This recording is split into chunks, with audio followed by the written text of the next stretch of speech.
total waste of money. I desperately wanted it to end. And what's the point of the rest of the book? A 0 out of 10. Life is too short to read bad books. Today I'm going to show you the worst books I've ever read. Make sure to watch until the end to see my all-time least favorite book. Okay, first up here, I've got this massive Laws of Success by Napoleon Hill. Napoleon Hill is a huge figure in the literary world and in the self-help world. Well, if you haven't seen my video, Was Napoleon Hill a Fraud? I really think you should check that out. If you do have respect for Napoleon Hill, you might not by the end of that video. And if Napoleon Hill was a fraud, then you might think that I would put his main book, Think and Grow Rich, on this list. Well, actually, one of his wives seems to have written Think and Grow Rich, or at least most of it, and she was actually a much better writer than Hill. And the rest of Napoleon Hill's works are terrible in comparison. Hill writes rambly nonsense that just goes on, circling around the point, repeating points. Much of it is made up from thin air. One of the most overrated figures in the 20th century for sure. Some of the laws of success are actually timeless. Napoleon Hill did stumble onto a few of them, but the problem is there's so much nonsense in here, and this is a legacy that really should be dismantled. Those of us who do care about success and personal development have plenty of good books out there that are actually based on someone's real experience and written by somebody who deserves our respect. Next, I've got this really weird little book here called The Corrupted Sciences by a man named Arnold Arnold. Now, I believe I picked this up at a book fair in Australia, and I've never seen anything by Arnold Arnold anywhere else. Apparently, he's written other books. I can't find any of them.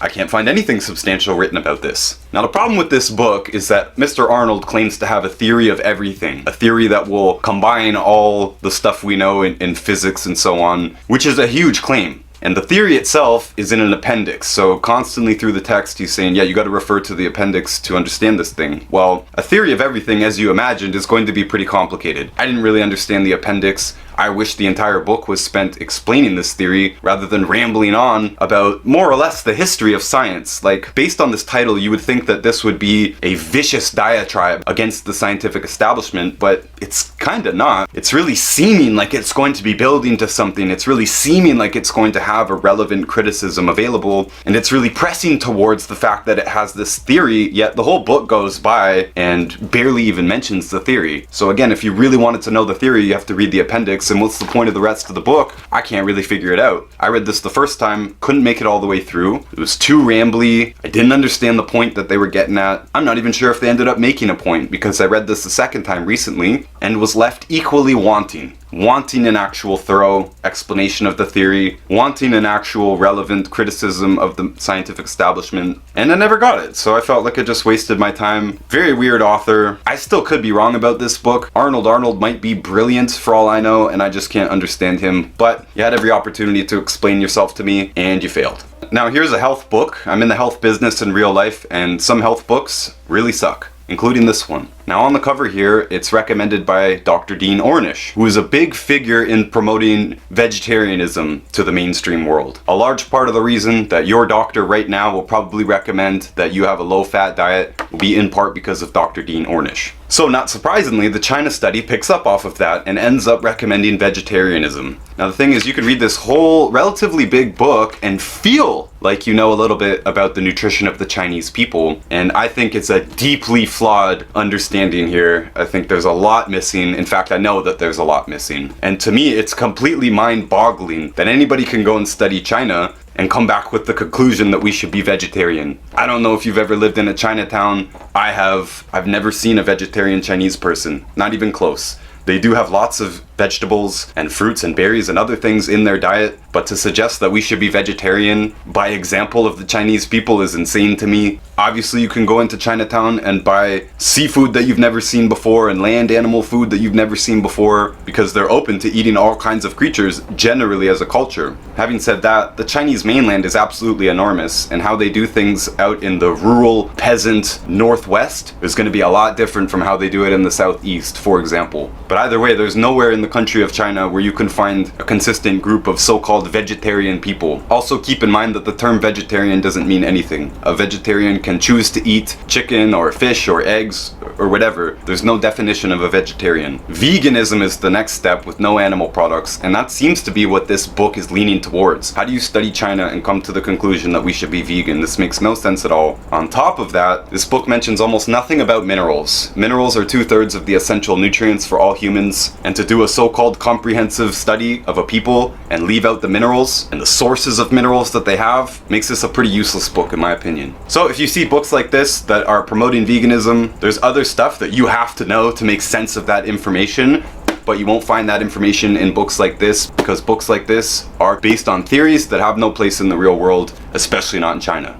Next, another massively popular and massively overrated self-help book, How to Win Friends and Influence People by Dale Carnegie. Now in the self-help world, this is as close to trash as you're going to get. Even Napoleon Hill didn't recommend garbage like neuro-linguistic programming, which is basically copying other people. You identify whether somebody is an auditory learner or a tactile learner, and then you try and present your information in a way that will supposedly cater to them, because if someone is a visual learner and you present your information in visuals, they should be able to understand it better. Well, I don't know who has time or brain space for this type of thinking.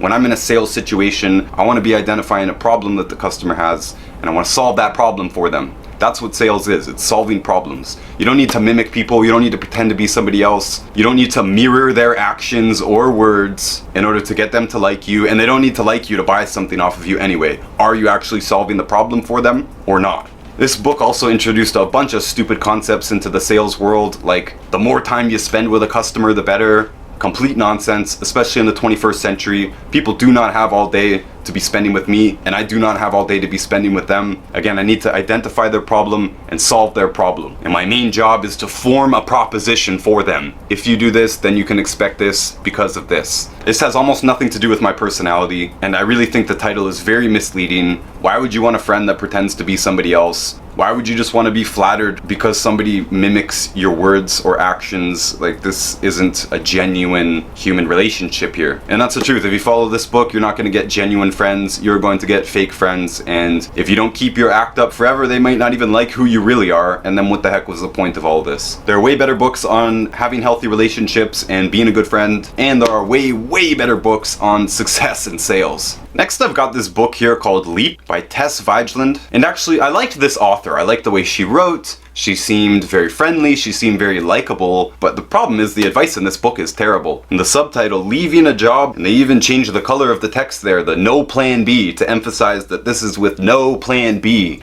Well, that's crazy to me. Unless you're married, like Tess here, and have that safety net, you can't just leave your job with no plan B. That's ridiculous. That's irresponsible, especially if you have anyone dependent on you. Now, I turned a side hustle into a full-time job for myself, but I nearly starved to death in the process. Those were some very hard years, and most people are not willing to give up that much for moderate success. The truth is, you'd be much better off at a crappy job that you hate than starving and losing your house. Now, that's a bit dramatic, but this book was pretty dramatic. And this book was mostly about how hyped Tess was to leave her job. Again, meanwhile, she has an excellent safety net in the form of her husband, who's going to take care of her if she's successful or not. And I don't think that's very realistic for most people. This book did interview a number of people who had also left their jobs with no plan B, but again, all I see is very highly middle class people who are able to walk away because of the presence of a safety net. So this is not balanced at all. We're not talking about lower middle class people here. We're not talking about poor people. We're not talking about people on the grind or people with a side hustle, right? Because it's way smarter to have a side hustle and build that up while you're doing your thing so that you can step over to that one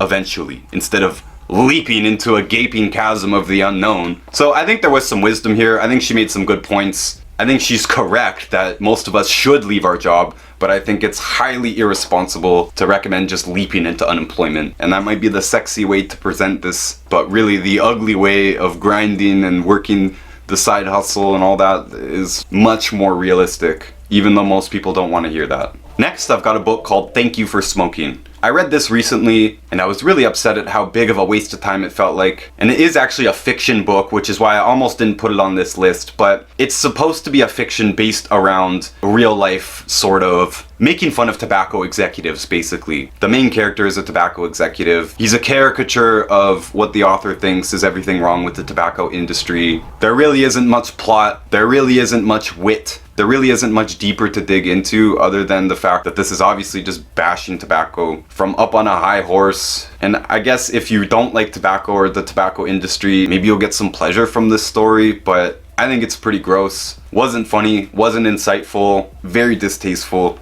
and I don't know why anybody would want to read a book like that. Next, I've got a book called Traditional Nutrition by Ben Hirschberg. I thought this book was straight up junk. I thought it was a trick. It was written purely for people who want more information on blue zones. The problem is, the book is a straight rip-off of a way better book, Nutrition and Physical Degeneration by Weston A. Price. So this book was a really cheap summary of that. Very short, very large font. The book is basically a long blog post, if that. The book gives us absolutely no new information, no new insights. If you are interested in his summary, you're gonna have to read Nutrition and Physical Degeneration anyway. Further than that, this author is not a practitioner of any kind, and he says some theoretical stuff that I think he wouldn't say if he had some experience. I don't have anything against the author, seems like a nice dude, but way out of his depth here writing this book. Ripped me right off by pretending to have a real book here rather than just summarizing someone else's book and offering nothing new. Definitely trash. Whatever I paid for it wasn't worth it. Next, I've got this book called DNA is Not Destiny by Stephen Hine. I really hated this book when I was reading it. It feels like the author did so much research on ancestry tests, like where you send your genes in and they tell you where you're from. Spent so much time telling us all about this and then saying basically it's useless, which I agree with. There's massive problems in those tests, so they are useless.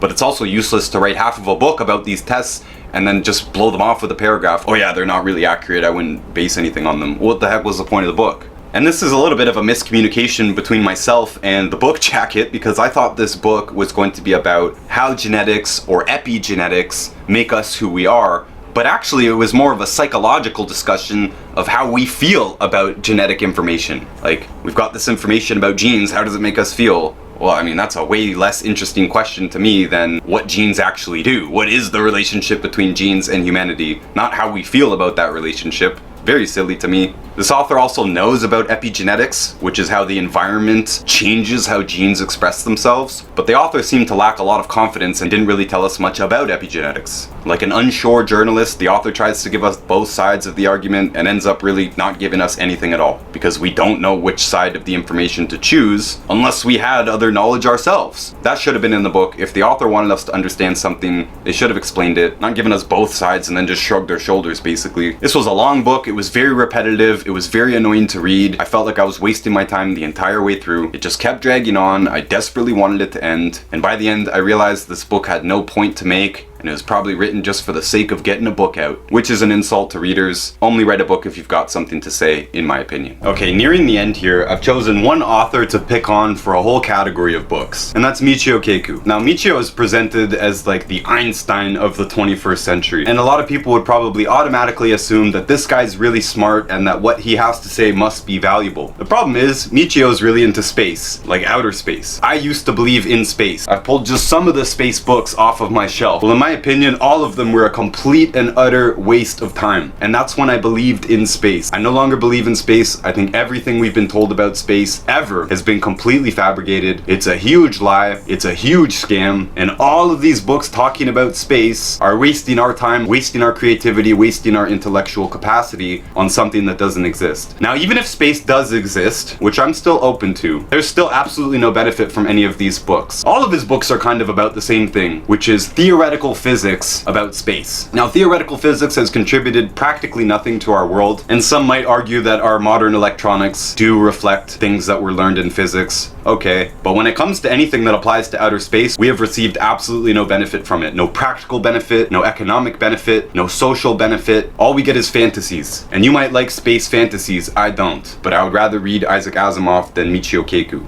And actually, I pointed to this book earlier and I called it Hyperspace, but I just realized that Hyperspace was still on my shelf. That just goes to show you how much these books blend together. They all repeat the same nonsense. And Michio might be a really smart guy.